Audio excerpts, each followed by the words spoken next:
krammen, maar je moet weer leren. Dus we gaan gewoon een krammen maken. Ja. Kandelaars, ja. En vanuit die krammen ontstond op een gegeven moment de expertise om dingen in elkaar te zetten.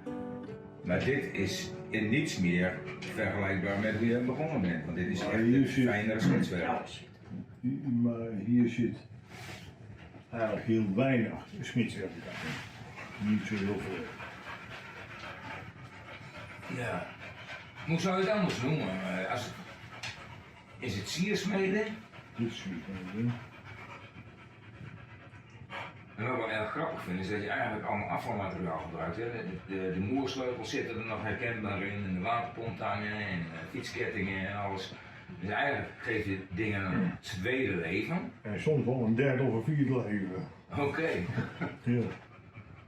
Ja. En dat is. Ja, het is natuurlijk hier heel weinig te koop hier. En het is natuurlijk leuk als je. Ik vind het leuk als je gewoon van oud of weer wat gewoon kan maken. Gewoon een ander weggooien. Je kan er nog eens wat van maken wat leuk is. Nou, heb ik wel weer mooi. En dan ben je ook een verzamelaar van troep dan, of niet? Nee, ja, natuurlijk. Ja. Permanent op zoek naar spulletjes. Ja. En je kan ook bijna alles gebruiken. Of is er een speciaal soort... Nee, want van jou had ik een accubommachine gekregen. Nou, dat is heel veel plastic, dus in eerste instantie. Nou, dat weet ik eigenlijk niet. Ja. Dus die heb ik opengemaakt en er zitten in ieder geval leuke dingetjes in die je wel weer kan gebruiken. En juist in dat soort dingen, daar kan je er heel veel in gebruiken. Ja. Zoals die vis hierboven, daar kan je niet zoveel in gebruiken. In dat paalmateriaal, dat kan dan. Maar als het nou ijzer is. Allemaal ijzer. Ja. En het is ook wel grappig hoor, dan maak je wat en dan eigenlijk je laatste product, dat vind ik altijd, nou ik vind het dan helemaal zelf vaak helemaal zelf te gek. En dan zaten ze een tijdje en dan denk je ja, nou ja, dan maak ik gelijk van alles aan. En dan krijg je weer nieuwe ideeën. Ja, ik heb een nieuw idee, moet het weer anders. Nou goed, jij ontwikkelt toch verder ook steeds verder door zelf. Ja, daardoor ontwikkel je natuurlijk ook, ja. Ja. Je wilt het ook goed doen, maar op een leuke manier. En dan houdt alles in stand. Ja, het moet sowieso op een leuke, iets moet op een leuke manier, vind ik. En op een manier die bij mij past, moet ook. Nou, dus een beetje pionieren hier en daar. Ja, ja. Dingen opnieuw uitvinden. Dingen opnieuw uitvinden, ja. Dan ben ik heel goed in het wiel opnieuw uitvinden. Ja. Het staat gewoon in boekjes, hè. Maar Ja, maar goed, je gaat het met de juiste mensen om, hè. Ik bedoel, hey, Frans van Baar hebben ze ook zo'n Willy Wortel. Ja, dat is ook die worden. Ik heb op strand altijd meeuwen gezien. Dat zit in je hoofd, zeg maar. En als je nu een vraagt, ja, geen idee, maar doordat je het altijd gezien hebt en altijd er toch echt naar gekeken hebt, weet je zeg maar hoe die beesten zich gedragen. Ja. Ja, ja. Daar wat boven je hangt, is denk ik een dinosaurus-achtige. Ja. Vrienden die nog weg zijn.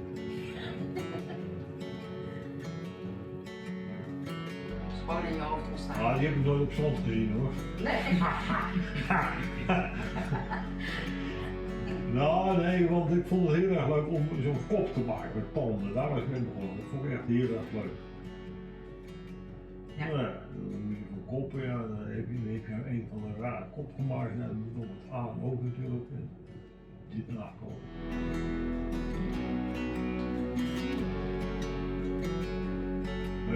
Ja, waardoor je laat je niet spieren. Het is er gewoon of het is er niet. Ja, klopt. Ja. En soms is het poep, is het zo, en dan moet het ook weer. Ja. Dan heb ik ook geen tijd voor krijgen. Ik ga wel koffie drinken, ik kan het kachel uitblijven, ik hoef niet te eten, niks niet moet. Het moet eerst. Ja. Het moet eerst. En het kan ook wel even duren, dus ja, het kan ook wel even duren, dus ik kom ook gewoon vaak 's nachts thuis. Eerst moet het even af.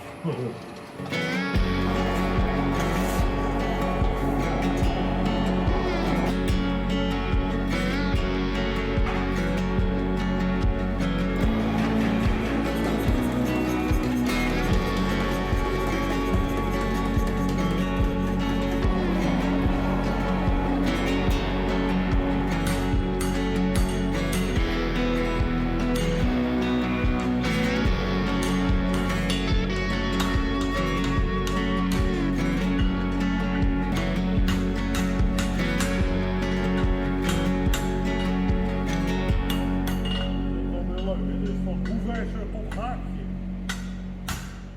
Dat is wel een soort flow waar je in zit. Je moet je vermaken, vind ik, met de dingen die om je heen zijn. Dan kun je wel een giraf helemaal te gek vinden, maar ja, dan moet je eerst half de wereld over om een giraf te gaan bekijken. Maar dan kan je misschien beter gewoon met een meeuw of een mus doen. Mussen zijn er ook niet zoveel. Maar een meeuw is vol extra, want die zijn er. Ja. Nou goed, er is natuurlijk wel een beest hier, zeg maar, waar je toch wel blij van wordt als je die ziet, denk ik.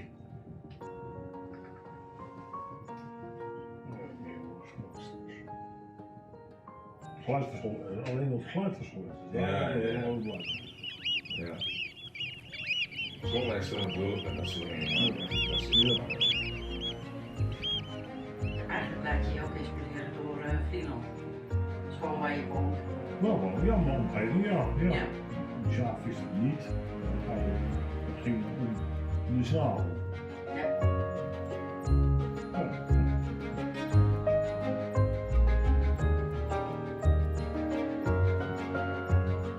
En je maakt alles van wat je krijgt, hè? Of wat je vindt. Ja, klopt. Ja. Net kwam er iemand nog wat brengen. Ja, ik kon mijn kettingen brengen. Ik kreeg mijn pond weer. Ja. En dan maak je dan weer van alles van. Je gebruikt het echt voor de vleugels, voor de nekken, voor van Ja. alles en nog wat. Ja. Alles kan je gebruiken. Ja, in principe wel, ja. Als het maar van staal is. Ja, of er moet een ijzer in zitten. Een ijzer in zitten kan ook. Vroeger had een akkuboormachine gebracht. Maar Daar kan je ook wel mee. het loopt naar elkaar. Er zitten heel leuke tandwieltjes in. Oh ja.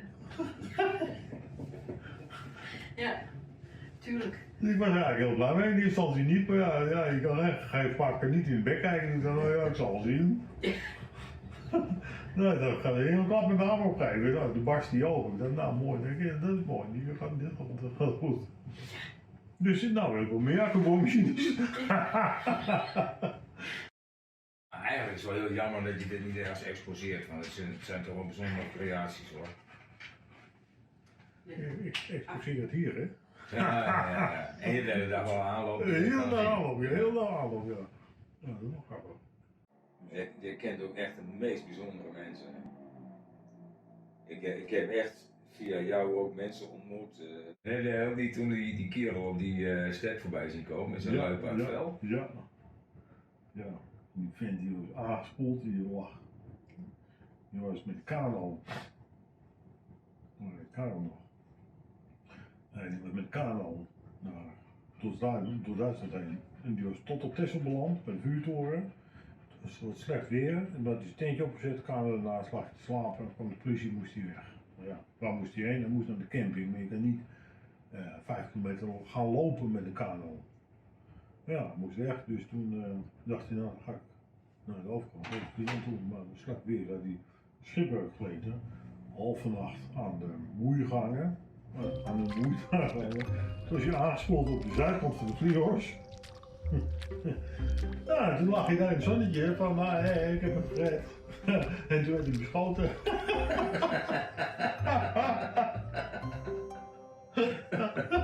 Dus ja, die was gevlucht. En hij wist het helemaal niet, hij was gevlucht. En toen kwam het ziel, die had zijn kano al gevonden. Die dreef een dobber. Nou ja, die ging mee. En wij kwamen die man tegen. Toen weer verenigd en toen is hij tussen. De creatieve Maarten. Dat is niet alleen met staal, hè. Je bent ook nog best wel een romantisch aangelegde dichter. Ja, leuk dat jij dat romantisch aangelegd. Ik schrijf gewoon op wat ik denk. Heel veel mensen doen dat niet. Als je dat als wat gaat doen, dan ga je daarin trainen zelf. En dan is het dan best wel een aardig verhaaltje ook. Ja. En die gedichten, daar doe je ook echt wat mee, hè? Opschrijven, ja. Ja, maar er staat hier voor de deur staat een windhoek. Windboek, ja. Ja. Dus ik ga zo meteen wel even van dichtbij bekijken. strand een boek te lezen. Ik nog een windvlaag. Deed de windvlaag op de bladzijde omslaan. Daar stoppen, geïnspireerd. Ik dacht, nou, ga ik dat doen. En dit is geworden. In ieder geval openbare kunst. De spreuk van de dag. Die gedichten die erop staan, heb je die zelf allemaal geschreven? Ja, eentje niet. Staat er ook, een naam staat eronder. Eentje niet. En die heb ik wel heel veel geschreven. Gedrukt. Op strand. Maar die vond ik heel mooi. Die dacht, die schrijf ik er ook op. Maar de rest doe ik zelf. De rest heb ik zelf. Nee, die had je in de achterband staan van de auto. Ja. En, die hebben wel een paar miljoen keer op strand gezet. Ja, zeker een paar miljoen. Ja, zeker wel. Ja. Maar dat was toen het verhaal van het dichten in het zand, hè? Hoe ben je uiteindelijk toen op het idee gekomen om dat in die band te snijden? Want ik bedoel, iedereen kan wel bedenken dat je het kunt doen, iets in het zand schrijven, maar om dat te automatiseren, dat heb ik eigenlijk nog nooit ergens anders gezien. Als je met de Express op het strand rijdt, met Clues op het strand rijdt, om te sporen, te storen, dat je, als je druk hebt gehad, dan is het net een soort crossbaan. Het zijn enkel maar sporen. Nou, dat vond ik heel lelijk. Dan moet ik dat mee en daar is dat uit zijn naam van gekomen. Daar is dicht in het zand uit. Er is toen nog zo'n boekje van verschenen ook, weet ik nog wel. Ja, zandtrip. Ja. Die hebben wij nog. Ja, dat is van, was het niet van Peter Duif? Peter Duif, ja. Ja, die man die heeft een eigen drukkerij. Die is trouwens ook hartstikke creatief. Ik heb een stuk of wat van zijn werk thuis. Het is net zoiets als op het strand heb jij, volgens mij heb jij ook zo'n ding gevonden. Zo'n ets in een, in een fles van Noorlanden. Noorlanden, niet Noorlanden, ja. Toen hebben we wat meer op stand gelegen. Zo. En ik ben nog bij me op bezoek geweest op deze. En heb je toen het origineel gekregen of niet? Nee, ik heb een van de. Ik heb de originele brievenpost. Ja. Daar heeft hij. Want ik heb hem ik heb hem een brief gestuurd. Ik kreeg een kaart van hem terug. Ook weer een zelfgemaakte kaart.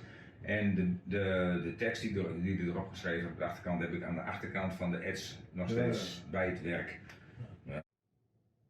Trouwens, hadden wij niet gezet die moest inleveren. Er was een stilzwijgende afspraak. Alles wat je vindt, lever je in. Maar ik kon dit niet over mijn hart verkrijgen. Dit kon ik niet over mijn hart verkrijgen. Dat is wel heel mooi, hè? Met op de vlot. Ja, ik heb echt een hele mooie gevonden. En weet je, ik weet het. Het was mijn enige illegale daad na het weggeven van de golfhoogteboei in 5 jaar Trios Express. Ja, je bent nou niet meer bij het bedrijf betrokken, maar bekijk je het nog wel op afstand of niet? Nee, probeer het niet. Probeer het niet. Echt losgelaten. Ja, moet ook. Wat zijn jouw plannen voor de nabije toekomst? Ga je nog meer beesten smeden of ga je misschien nog...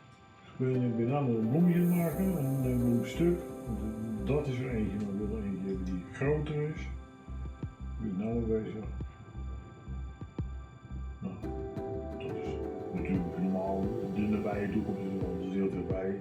En daarna weet ik het nog niet. Ik had eigenlijk bedacht dat dat een dingetje was voor op een kist, een grafkist. Of voor in het crematorium, dan kan je naaste kan je dan tot aan het laatste moment een bloemstuk meegeven. Gaat je mee de oven in. Als je dan klaar bent, dan haal je eruit vandaan, je schudt hem leeg, je doet hem 3 keer in de afwasmachine en dan kan hij de volgende keer gebruikt worden. Het kind het vast in handen. Van de maststaal. Zwaar, dat soort dingen. Ja, dat is gelaagd staal. Ja. Kijk, dat heb ik ook eens even gemaakt. Dat moet ik toch wel eens even kunnen. Kan je het zien? Kan je het zien? Ja, zo kan je zien dat die al die laagjes... Dat zijn 1160 laagjes. Hoeveel? 1160. Dus je hebt een soort van staaf, heb jij dubbelvouw. tot. Ja. Nou ja, eigenlijk begin je met vier stukjes materiaal. Dat sla je in elkaar. Dus dan heb je 1 keer 4 keer. Vouw dubbel, dan heb je al 8 keer, 16 keer, 32 keer. Ja, dat was steeds meer 64. nodig. En dan gaat het heel erg hard. Ja, ja. Als je bij de 500 bent, dan is de volgende keer alweer 1000. Ja. En dan wordt 2000, dus dat gaat heel hard. Nou, ik zit wel eens naar het programma Forged in Fire te kijken. En daar zie ik ook al die smeden bezig. En die zijn dan ook met damast bezig en met verschillende hardheden in staal. Ze noemen dan, elk staal heeft een nummer. Heeft dat dan met de korreldichtheid of zo te maken? Wat is dat? Koolstof. Dus elk staal heeft een andere bewerking nodig. Ongeveer. Als je ijzer hebt met veel koolstof, dan kun je harde en al het constructiemateriaal, zeg maar, waar je auto van gemaakt is, waar je fietsen van gemaakt is, waar al dat soort ijzer, zeg maar, dat kan je niet harder, er zit gewoon tekort koolstof in. Okay. Maar dan kan je natuurlijk wel weer, zeg maar, en als je dat een mars doet, door verschillende materiaal te gebruiken, met dus verschillende koolstof, dan daardoor kleuren die lagen veel beter. En is het dan ook zo dat want jij hebt alles zelf geleerd, je bent autodidact in het smeden, maar dan moet je, als je dus iets gaat bewerken, moet je daar dus toch een klein beetje kijken op hoe dat zit met die soort staal die je gebruikt. Maar je auto sluit altijd tegen en dan zie je aan de vonkenpatroon ongeveer wat voor materiaal je hebt. Nee, je weet niet wat voor materiaal, maar je kan wel zien dat het hard is bijvoorbeeld. Oké, dus je doet het meeste gewoon echt op gevoel. Ja. En wat heel mooi materiaal is van die tanks van de Horst. Ja, dat is kwalitatief natuurlijk Ja. heel goed, want dat moest bestand zijn tegen granaatinslagen. Ja. Een roestvrij staal bestaat niet echt, hè? Roestvast, hoe noem je dat? Roestvast? Dat kan nog steeds oxideren, toch? Dat kan nog steeds oxideren, ja. Maar dan ga ik ook weer met de hoeveelheid chroom die erin zit.